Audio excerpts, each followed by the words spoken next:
அந்த ரிப்பன் மாளிகை மாதிரி ஒரு மாளிகை. அந்த மாளிகையில எல்லாம் நம்ம கட்டின பில்டிங், நம்ம ஆட்சியில் கொண்டு வந்த பில்டிங், தம்பி தலைவராக இருக்கும்போது கட்டின பில்டிங்.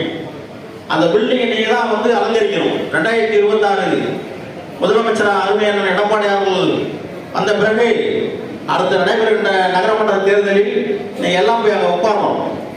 அதுக்கான பணிகளை எல்லாம் நீங்கள் அனைவரும் சேர்ந்து இந்த இயக்கம் சொன்னா எல்லாம் வந்து கூட்டணி வரும், கூட்டணி தேவையில்லை. நம்மளுக்கு வர நம்மளை காத்துறதெல்லாம் போய் நம்ம அத்தனை காத்துக்கிற வேலை இருக்குது. இப்படி இன்னைக்கு அப்படியே வாரம் மக்கள் வந்து நல்லா எழுச்சியா இருக்காங்க. கழகத்தை எல்லாம் நல்லா எடுத்து சொல்லணும். இவர் போயிட்டாரு, செக்யூரிட்டி போயிட்டாரு, ஓபிஎஸ் போயிட்டாரு, சசிகலா எல்லாம் திருட்டு கும்பல் எல்லாமே இந்த இயக்கத்தை காட்டி கொடுத்தவர்கள். அதை பற்றி நம்ம கவலைப்பட வேண்டியதில்லை.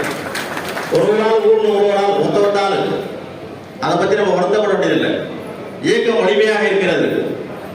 நம்ம யாரும் வந்து கூட்டணிக்கு வாங்கலாம்னு யாரும் கூப்பிடல. வாங்க நாளைக்கு எங்கள்கிட்ட தான் நிற்க போறீங்க எல்லாருமே. தமிழ்நாட்டில் ஒரு பெரிய புரட்சி நடக்க போகுது 2026 மக்களே. நான் பலதரப்பட்ட மக்களோடு இந்த மாவட்டம் முழுக்க தமிழ்நாடு முழுவதும் உள்ள அனைத்து நண்பர்களும் எனக்கு நேரடியாக தெரிய காரணத்தை நான் சொல்கிறேன். ஒரு பெரிய புரட்சி, மர்ம புரட்சி நடக்க போகிறது 2026. எவன் கூட்டணி வந்தாலும் எவன் கூட்டணி வரனாலும் மீண்டும் புரட்சி தலைவர் அம்மாவுடைய நல்லாட்சி 2026 அண்ணன் எடப்பாடி அவர்கள் அமைக்கிறார்.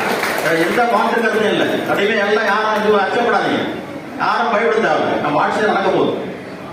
அந்த புரட்சியை பொதுமக்களாகிய பொதுமக்கள் நம்ம ஏற்படுத்த போறாங்க.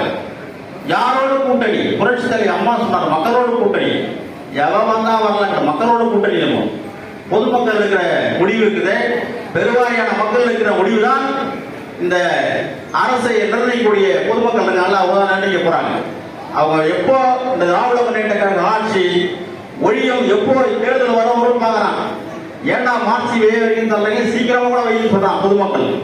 அவ்வளவு பெரிய நகராட்சியில் நகரம் வரி உயர்வு இதெல்லாம் மக்கள் கிட்ட நம்ம தான் எடுத்து சொல்லணும். குப்பைக்கு வரி, நம்ம ஒன்றப்பட்ட குப்பையை ஒரு காலத்துல எடுத்து போனா அது குப்பைக்கு வரி, குடிநீர் வரி, கரண்ட் பில் வரி, இதெல்லாம் மக்கள் மத்தியில இங்க இருக்கிற வட்ட செயலெல்லாம் இதெல்லாம் துடிப்போடு எல்லாம் செயல்படுங்க. நீங்க எல்லாம் செயல்பட்டாதான் திருப்பி நகராட்சியில் போய் உட்கார முடியும். திருப்பி நாங்கெல்லாம் வந்து பாத்தீங்கன்னா 21 பேர் நம்ம நகராட்சியில நகரமன்றத்தில் இருக்கா, திமுக அடியோடு இல்லைன்ற ஒரு நிலையை ஏற்படுத்தணும்.